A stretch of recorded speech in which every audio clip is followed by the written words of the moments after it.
Do you think that maybe, I mean, songwriting is a lot like journalism, and you're telling a story, and it's a kind of subtle education. Do you think that maybe songs, either yours or anybody's, need to be kind of more pointed, really kind of like bringing people to the water to drink? I'm sorry, but I don't agree about the fact that music is like journalism. You know, music is the contrary of journalism. Music, journalism can tell you the truth. Music, no. It's not necessary. Music, if I tell you, I love you, I will love you forever, maybe it's not the truth. I mean, it's not. Why did you write in an article? But in a lot of countries around the world, in some of the countries, musicians are the journalists. I mean, Fela Kuti, he was the only.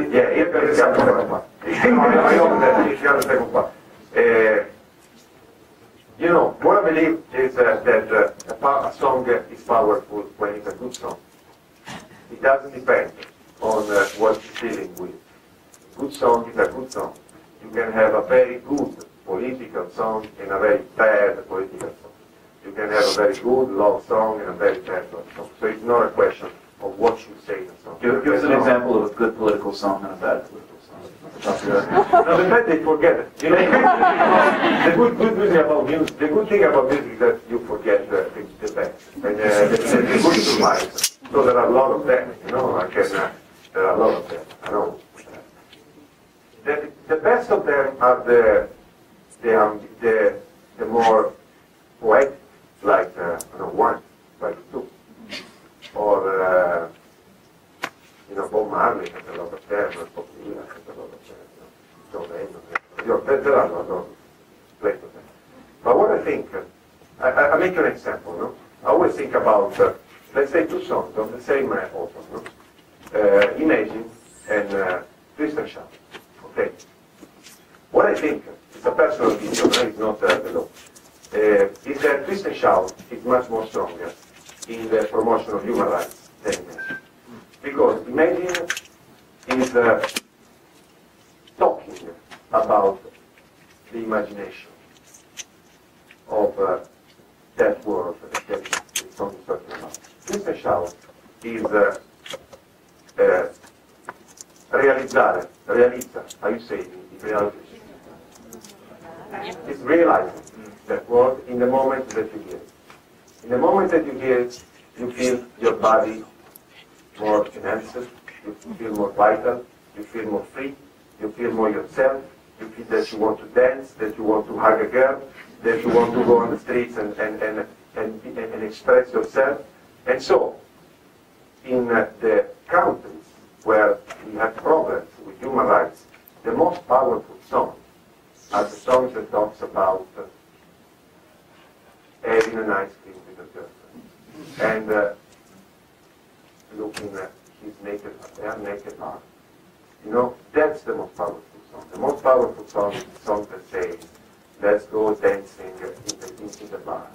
Because that song gives you this idea of being a free human being in a free world. For this reason, I've just been in May, I've been visiting Iran, you say, right? In Tehran, 40 million people town, big town, credit town, full of young people, 70% of the population is under 30 years old. So it's the contrary of Italy, where we are old, no? It's the contrary, you know, everybody's young, you see just young people around. And rock is forbidden.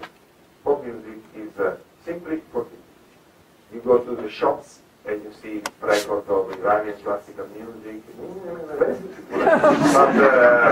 you don't have beats, you don't have rhythms, you don't have. It's forbidden. There's a beautiful movie, if you have the chance to see it, it's around the cinemas now. It's called The Persian Cats. No one knows about Persian Cats. No one knows about Persian Cats. Yeah. Yeah, it is. But Persian Cats is different. Persian Cats, yeah, it's a beautiful movie. It's about, it's called No One Knows About Persian Cats. And it is, I was thinking that nobody was naming about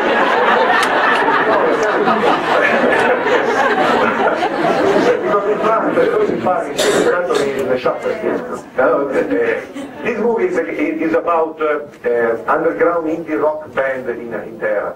And if you are interested in this kind of issues, you gotta go it, because it's a very poetic and powerful movie. And I should add too that it's a side of Tehran that you've never seen before. I mean, it takes you down these alleys and into these beautiful homes. Yeah, it's really incredible. And what's happening there is that young people, they're not desiring for, they don't want to be American or Italian. They want to be Iranian. Mm. But being Iranian doesn't mean that you don't go to a bar with your girlfriend, to have eat together. And that's what impressed me. These boys and girls, the most I've seen in the metro, in the subway, a lot of young people with the book to learn English. Everybody, they want to be, they feel international, because Persian culture is an antique culture. It's not like a third world country. They feel, they want to be modern at the end. But they have this gap, strong gap with the power of their country, with the political power, the legal power of their country. They're not denying religion. They're not denying their identity of Persian people or Iranian people. They just want more freedom of being themselves. And when you're young, you want to make the things that the young people do. And today, they got these machines, infernal machines. They got telephone sets. And so, with these, they become, every of them, they become media, a strong media. 10 years ago, now we knew about the television, about the internet, what happened in the streets in Tehran. If it happened 10 years ago, we would have been, I would say, non lo avremmo saputo. With the verbs I never know that, Today, we know that it's more easy, because they have cell phones, and also if the government is banning the internet and closing the sites, doing a lot of things, at the end they cannot do anything, because technology is unstoppable. You cannot do it. So if you have a telephone, then in the clandestinity you find like a deal with a Turkish company, and at the end they know, they have the videos, they have Lady Gaga videos, in their cell phones. And this is you look at the Ayatollah line, then you look at Lady Gaga, and it's very easy to choose.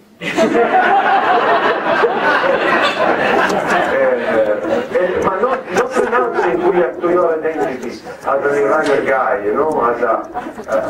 and yet artists who are real artists in the film, no one knows about first. It's a very beautiful movie. And it's fantastic music. It's amazing. So what do you think the Iranian government is afraid of? I mean, essentially the question is, why did government censor music? Of losing control. They're just afraid of losing control. I think control is what they're afraid of losing. So let's take it because a free guy, a guy who's free to express himself. It's how you say in English?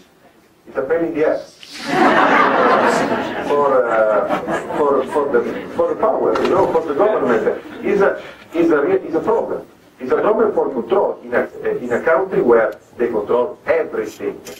They control power, they control energy, they control media, they control.